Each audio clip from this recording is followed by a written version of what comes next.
So I thought I'd make a quick update video on the 66 Buick Electra. I had a couple of the control arm bushings, the upper control arm bushings blow out. So I figured it was time to rebuild the front end. The car only has 66,000 miles on it. And other than those few bushings, the rest of them were actually still serviceable. But I figured, hey, if I'm taking it apart, let's just take it apart and redo everything. So, here's all the parts that I got. You know, your normal lower upper control arm bushings, lower control arm bushings. I just went ahead and got everything. I figured rebuild the whole thing. I bought all the parts from 2 different companies. Here's the receipt. This was all the bushings and stuff like that. I actually bought it on this website right here though. And then I figured the car's always leaned pretty bad to the front left. So I figured, let me get some new springs. And I was having an issue finding them for the Buick. Ended up having to get them custom made. And I said, hey, I'm gonna go ahead and lower the car a little bit. And that's where I bought the coil springs, Jamco Suspension. Everything took about a month to get, but everything looks real nice. Came with the rear shocks, front shocks. Here's the control arms. No reason to make a video on showing you how to remove ball joints and bushings. There's plenty online that knows how to do it. And I did everything at home, just with regular tools. The only thing that I would point out on these Buicks is, I didn't realize it, but from the factory, they spot welded the upper ball joint into the control arm. And if you go look in the service manual, it actually says that when you want to replace those, you just replace the whole unit. But, you know, you can buy the ball joints now. And to get around that problem, the uppers actually have a nut, kind of like how some Dodges do. So here's the springs. So I went ahead and got the 3-inch lowering ones. I think the car can handle it. The only other thing that I'd point out that was interesting is that General Motors from the factory would put, I guess, a quarter inch spacer, maybe a little bit more on the top, just on the driver's side coil only, to compensate either for the driver's weight or maybe for this power steering and battery and stuff like that. But I'm not going to put that in, because if you notice, the driver's side one over on the left is slightly higher. I think that takes care of it. I don't know. This is pretty standard setup. If you've ever worked on an old Cadillac, it's pretty much the same.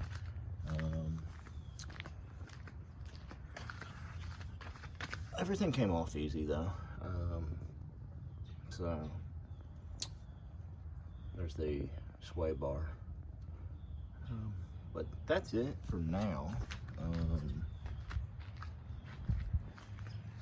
There's the rear springs. I haven't taken the rear ones out yet, so we'll update the car and see how it looks when everything's put on. But I thought I would take a quick video and show you all the parts, and the only thing that threw me through a loop was that spot welded ball joint, really. All right, I'll be back. All right, continuing another little update. I think I last left you where I had everything assembled. I thought I was going to be able to put all the bushings and ball joints and stuff in just with the, you know, that 30-piece kit with the big C-clamp vise thing and stuff like that, but you're not going to do that. To put these bushings and ball joints in, you need at least with the bushings, you need a press. And I thought I'd point out, when you put in these lower ones back here, if you notice, this is open to the bushing there. So when you do have it in a press, this is going to start squeezing down. So you need to find a piece of metal, square metal, big socket, something so that when you're putting that press in there, because man, this took a lot of effort to get these bushings in. And the same will go for the upper control arm.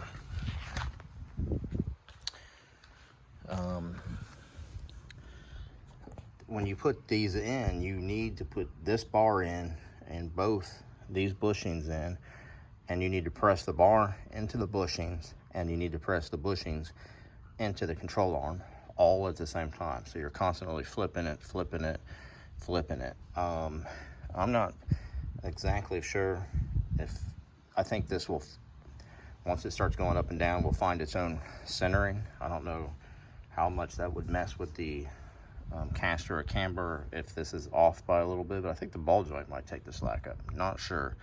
One thing's for sure though, make sure that when you're doing all that, put this in the correct way to clear the spring pocket, because I did this one by accident the wrong way, and I was able to take it over to my extended tailgate hitch there and wedge it in there and use a huge bar and fence post to turn it around before it finally broke loose. Everything's so tight in there.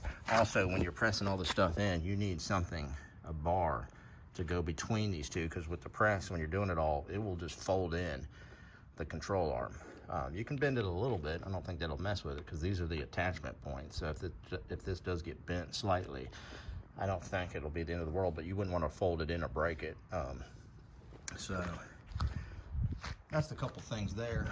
And I took out the shins and cable tied them together and made a note on their orientation so I can put them back exactly like they were before, and then just measured the tie rods exactly like they were before for the toe. I'm sure it still needs to go in for alignment, but that'll be pretty close.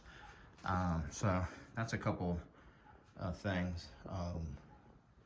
You know, if anybody's asking, I couldn't find, if you want to leave down in the comment section where you can actually buy completed lower control arms for a Buick Electra C-body and upper, let me know. I looked long and hard to see if I could just replace them with tubular ones like I did on the Firebird over there, but I didn't see anything. And the upper control arms are different on the 66 Coupe de Ville than they are on the Buick or the Olds 98. So I think this was, you just need to replace the bushings, and you need a press, honestly. So I just took it down to a local shop that I knew, and they let me and the mechanic do it. Spent, you know, $100 or whatever, and bought them lunch to use their tool. So, all right, we'll be back. All right, here's an update. Front's all done. As you can see, it's sitting pretty low in the front there.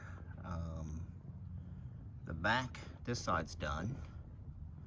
I thought the thing that I'd point out, it's fairly easy. I just jack this side, take the shock off, jack this side up as far as possible. I put one of these on there before I started jacking it up. I didn't even have to tighten it down, just on one side, and it was enough just to be loose. These things are just set in there. There's nothing holding them in. No clips, no bolts, nothing. There is an insulator at the top, but not at the bottom. The only thing I'd point out that threw me for a loop is you got two stiffer springs on the top versus the bottom, but you can put them in either way. So online, it seems like everybody said you could just do them both the same way, but I did see one article from somewhere, I think H&R Springs, saying put the tighter coils, if so, at the top. So that's what I'm going to do. But you could put them in either way.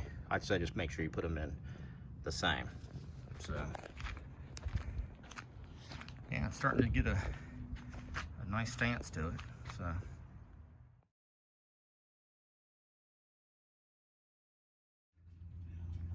all right, we are done with the project. We got a 3-inch lowered springs all the way around, and a whole front suspension rebuild. The bushings in the back were actually good. A lot of the ones in the front were actually fine too. I just figured if you're doing a couple, get them all done. But yeah, that's the outcome here.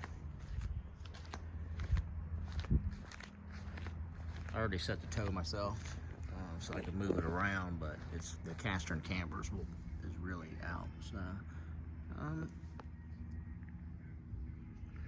got passenger side exhaust pipe has always sat a little low on this car, so we still got a little bit of room, but we're not going to go over any speed bumps with that.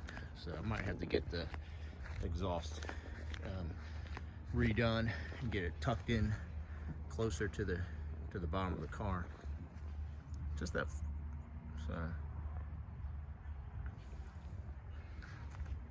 I'm really happy with the way it looks. I think it looks really good. So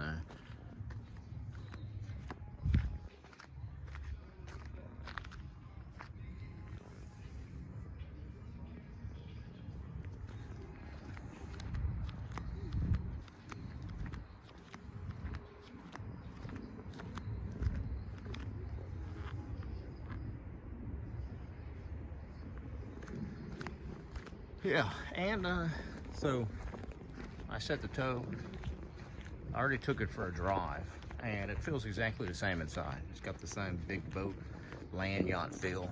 The suspension's not any stiffer than it was before, that's good, because I kind of like that. If you're driving a car like this, you kind of want it to float, you know. So, but I think it looks a lot cooler like this right here. So. All right, well, I hope these videos maybe helped anybody else. A lot of this stuff could be applied to a Coupe de Ville or Olds 98 or any, well, those are only 3C bodies. So not a lot of aftermarket parts for any of them really. So, but the bushings are out there and stuff, so. All right, good luck out there, guys.